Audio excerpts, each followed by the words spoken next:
kimoja na kitaki huyo mtu mmoja mwanasheria. Isamilo. Haya, mkurugenzi njoo hapa. Mama, kaa hapo hapo. Kaa hapo hapo mama.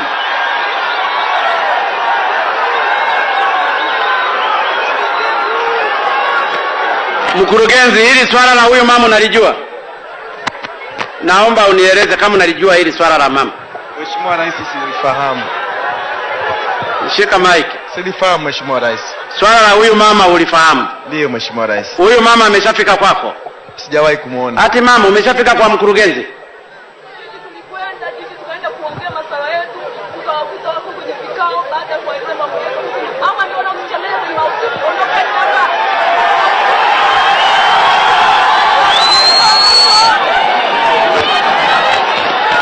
Una document zozote hapa mama?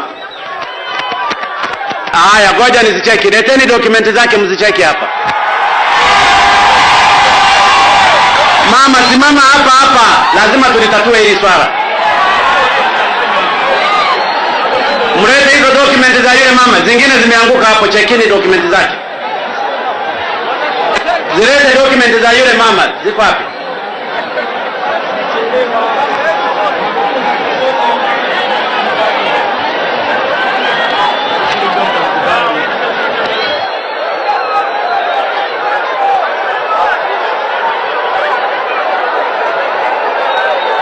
Haya mama, mimi nimekusikia. Unanisikia? Unaitwa nani? Ana? Unaitwa nani mama? Nisikilize tu. Ana nani? Hebu mpe huyo mama. Naitwa Ana Joyce Francis, mkazi wa Isamilo. Haya, sasa unakaa na nani kule kwako? Mimi niko peke yangu na familia yangu tu. Una familia ya watoto wangapi? Na watoto 6. Una watoto 6? Wengine nimewapeleka nyumbani kijijini kwa sababu ya matumizi, nikabakia na watoto 3 ambao angalau wanaweza kutafuta angalau. Na hapo umekaa kwa muda gani kwenye kiwanja chako? Nimeanzia 2005 mpaka sasa hivi niko kwenye kiwanja changu. Haya, na bado huko hapo hapo? Niko hapo hapo, nyumba zinaanguka tu, niko hapo hapo tu, nimebakia na kanyumba ka hoteli kidogo tu, nimejibana mbana huko. Haya mama, nimekusikia.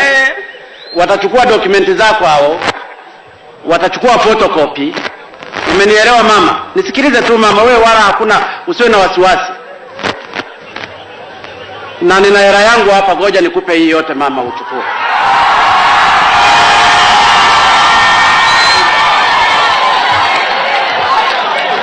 Mpe mic.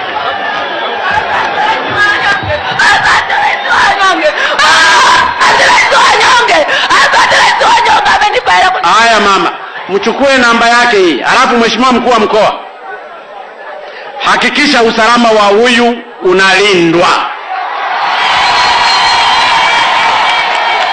Alafu huyo